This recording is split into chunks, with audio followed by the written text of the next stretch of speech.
Hey, what's up everybody? Welcome back to the channel. Hey, so today what we're going to do is I'm going to start replacing the interior speakers. I'm going to start off with these back ones. They should be 6.5s. The little replacements that I got for them going to be these bad boys right here, these Type S, these Alpines. Got them off of Crunchfield. So I do have the wiring harness. You know, Crunchfield does send that with you. Pretty straightforward. It's an old-time truck here, so all you got is one screw right here. You got a 10mm right behind this handle. After that, it should just pull right on up. So let me go ahead and knock that out. So just like that, you just go ahead and give it a little tug upwards. Be careful with your little lock right there. You do need to undo the clip back here. Make sure you get that clip off. All right, so not that bad. Just the 3 screws. Comes right out. You do have your clip back here. Make sure you remove that. Get that out of the way. I had already kind of removed it. There we go. And yeah, this is what you got back there. Some Mexico Chrysler speakers here. So these, man, these feel tiny and they look tiny. I really hope these fit because I pulled these out just to check them out, and they're pretty big. So let me go ahead and unbox these really quick and show you if they fit or not. These are the screws that were holding in those speakers. Pretty big screws. All right, everybody, so check this out. This is a massive speaker here. Yeah, I don't think this hole was meant for these 6.5s. I'm gonna definitely have to put a new screw hole in there because, and I could barely sink it in there. Look, I don't know, as long as I get like one in there. I don't know if that's gonna hit this or not. Let me see if we get a, sorry, let me see. Yeah, and it may, I don't know. Sorry about that. Let me go ahead and play around with this a little bit. I mean, it's gonna be awesome if they work in there. I mean, those things are gigantic. Should give off some good sound. So let me play with it a little bit. Let me see what works best. Really quick, let me show you here.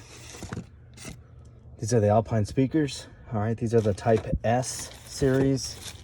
They don't come with grills. They do come with these little attachment brackets here.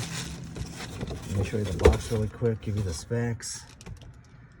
So the Alpine Type S, there you go, 80 watt RMS, 240 peak. There you go. Grills sold separately. I mean, I knew I wasn't gonna need them, but just so you know, a heads up if you want them to show. So when you order from Crutchfield, they send you the harnesses that you're gonna need.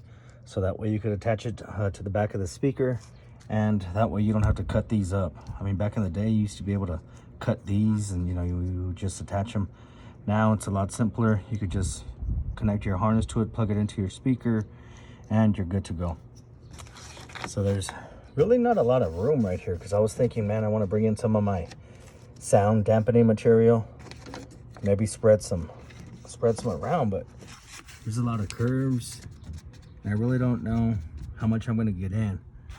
Thinking maybe I could. Hey y'all, if y'all curious what I use this Rockville sound dampening material, and I bought myself this mega roll. I don't even know how many feet it was. I would have to go back. I'll get you guys the link for it, but man, it's lasted forever. I got it in the Challenger. I've done it to a couple friends' cars, and it makes a huge difference. So what I did is cut me a nice huge slab and try to get it in there as best as I can all the way down. I'm gonna put a little bit more up on the sides right here, right before I get the speaker in, but wanted to attack the back first.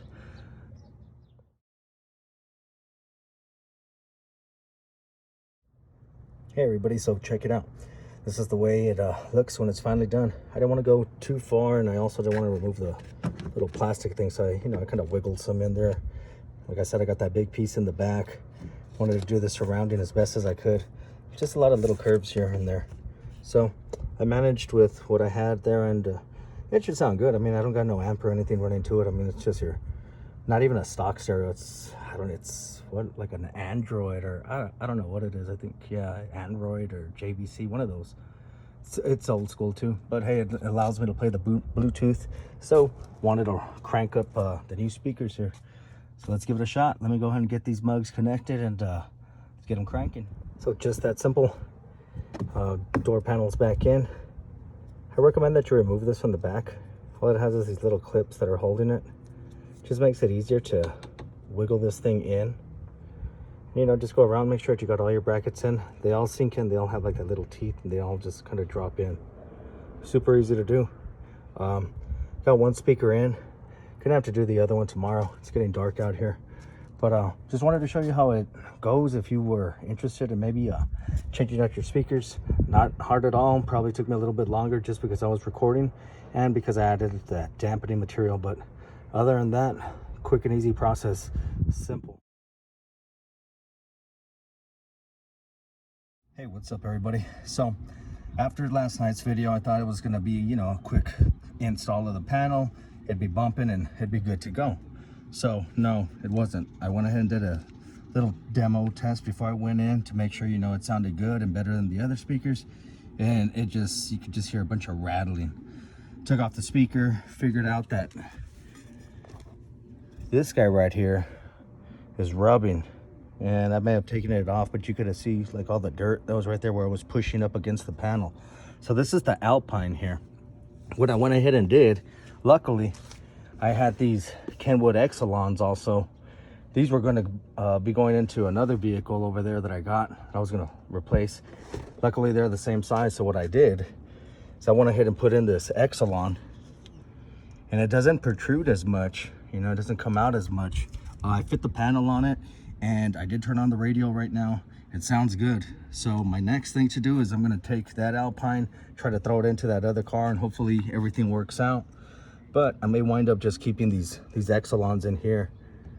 I'm almost tempted to maybe throw another long screw or something back here just to give it a tighter fit, because I think it's wobbles just a tad bit. So today, what we're gonna go ahead and do, we're gonna go ahead and finish up that speaker upgrade. So I'm gonna go ahead and add these Infinity reference speakers up to the front. So we got a 6x9 slot. It's gonna be behind the door. I'm not gonna show you how to take off the door and all that good stuff. I'm just gonna go ahead and peel it on back. If you're asking why I didn't get the Exelons like I did in the back, I was gonna go through Crutchfield, and that's where I always buy all my stuff. And it says that they don't fit. So I wanted to save myself the headache. I still wanted some good quality speakers. I've never owned Infinity speakers before, so this should be cool. It shows that it has like this little button right here, I guess, so you could increase, you know, the sound coming out of your tweeters here. So that should be something interesting, something different. But yeah, wanted to show you what I'm about to get into here. I highly recommend the sound dampening material.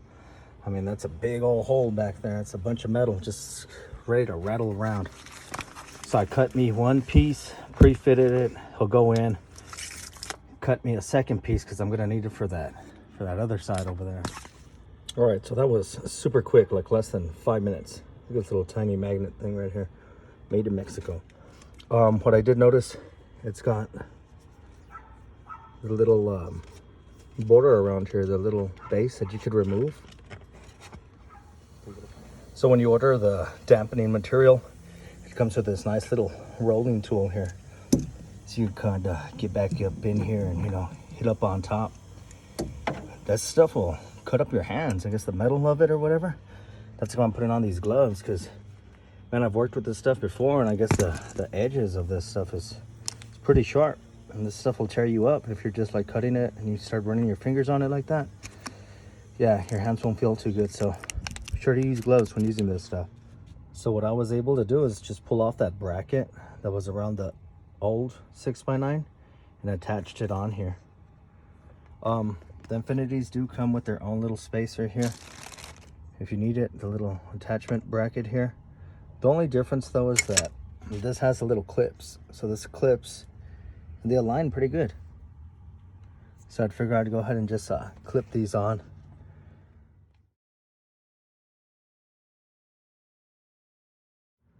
So everyone, the damping material's in, passenger side's done, driver side's already complete. That's it. I just need to go ahead and put back on the panel, clean up my little mess in here inside the truck, and it's a wrap. So hey, thanks for watching the video. I don't know don't know if I could do a sound clip and that it would do any justice really on through the phone here. Like I said, great improvement though over the stock ones. I would definitely, even if it's not these Infinity ones, if it's some kickers or whatever it is that you may use, Scar, whatever suits you, anything would be a better upgrade than what's already in the vehicle. So most definitely pick you up a pair of anything, like I said, and yeah, slap them on into the truck and yeah, let them pound, let them bang. Them other speakers just don't cut it. All right, y'all. Well, thank you very much for watching the video. Have yourself a wonderful day. Catch you on the next one.